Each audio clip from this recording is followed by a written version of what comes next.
Adalet Komisyonu'nda yer aldınız siz de DEM Parti adına ve biz de oradaki görüşlerinizi kamuoyuyla paylaştık. Biraz önce haberleştirip aktardık. Ben önce daha doğrusu şunu sorayım. Çok vaktinizi de almak istemiyorum. Oradaki atmosferi biraz anlatmanızı ve Meclis Genel Kurulu'na bu yasa teklifinin ne zaman geleceğini ve bundan sonra nasıl işleyeceği sürecin bu konuları değerlendirirseniz çok sevinirim. Evet, öncelikle şunu ifade edebilirim. Yani 27 Şubat'tan bu yana aslında 19 ayın sonunda meclise gelen ilk yasal adım olarak ifade ettiğimiz bir yasayı dün konuştuk ve şöyle bir tarihi öneme de sahip elbette. Şimdiye kadar çatışmalı süreçlerin çözümle, diyalogla, müzakereyle sürdüğü belli başlı dönemler olmuştu bu ülkede. Fakat hiçbir zaman bunun sonunda bir yasal düzenlemenin meclis boyutuna gelme gibi bir durum olmamıştı. Yani bu görüşmelerin birçoğu ya idari ya güvenlikçi ya da askeri tedbirlerin tartışıldığı, konuşulduğu bir şeydi ve ilk defa, belki tarihinde ilk defa bunlar artık bir yasal çerçeveyle, bir yasal düzenlemeyle Meclis Genel Kurulu'na geldi. Tabii ki bu Meclis Genel Kurulu'na gelme aşaması da çok önemli. Ne açıdan önemli? Tek başına iktidarın bir düzenleme yapıp getirdiği bir şey değildi. Elbette ki DEM Parti ile de yoğun bir mesaisinin olduğu, yoğun bir arka kapıda bunun çalışmasının, diplomasisinin yürütüldüğü bir şeydi. Ne demek aslında bu arka kapıdan kastımızın ne olduğunu da ifade etmek gerekiyor elbette. Hem Meclis Başkanı'nın bu konuda açıklamaları oldu, hem İmralı Adası'nda belli başlı tartışmalar yürüdü, hem DEM Parti Hukuk Komisyonu kendi önerilerini sundu. Yine iktidarın belli başlı önerileri oldu ve bu önerilerden süzülerek gelen ve belki asgari müşterek ortaklaşılan bir yanlarla birlikte bu yasaya yansıdı. Elbette ki bu yasada belli başlı kavramsal anlamda eksiklikler gördüğümüz yanlar var. Belli başlı içerik açısından eksiklikler gördüğümüz yanlar var. Fakat yetersiz olan değersiz değildir. Elbette ki yetersizlikleri olabilir fakat değeri de tarihinden geliyor aslında. Yani bir tarihi bir durum olmasından geliyor.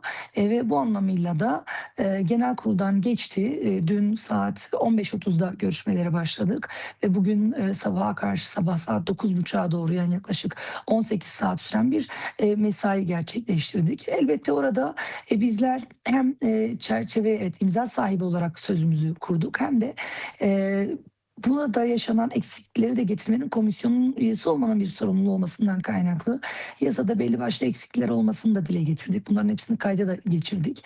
Elbette bunu provoke etmek isteyen bazı akıllar, bazı anlayışlar da oldu.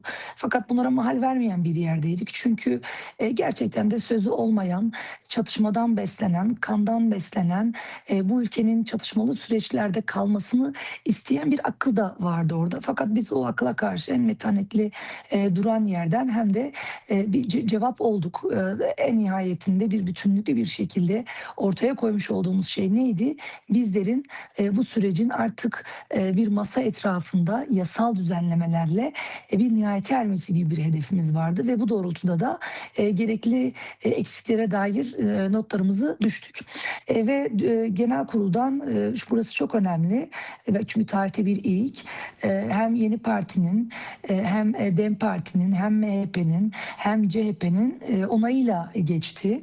Bu çok önemli bir şey. Neden çok önemli bir şey? Çünkü meclis tarihinde hem iktidarın hem muhalefetin ortak bir şekilde hem imzaladığı hem de komisyonda evet dediği bir yasal düzenleme yok şimdiye kadar.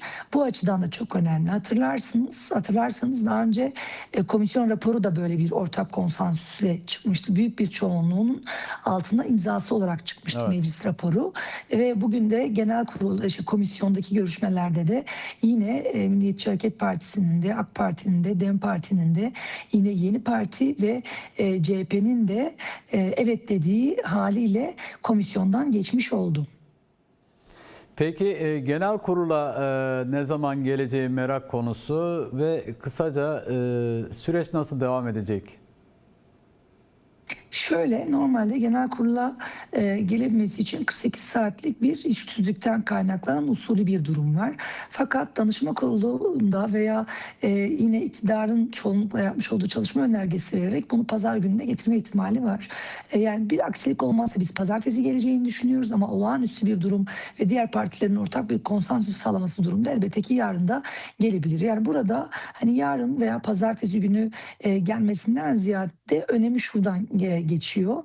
Gerçekten de genel kurulda da halkın beklentisine karşılık verecek o bütünlüklü bir dille yine diğer siyasi partilerin de büyük bir çoğunluğunun katılımıyla onay vermesiyle meclisten geçmesini önemli buluyoruz. Neden önemli buluyoruz? Çünkü tarihi bir tasarı diyoruz. Eksiğiyle belki bazı kavramsal olarak nitelendirmelerdeki eleştirilerimize rağmen önemsediğimiz bir şey.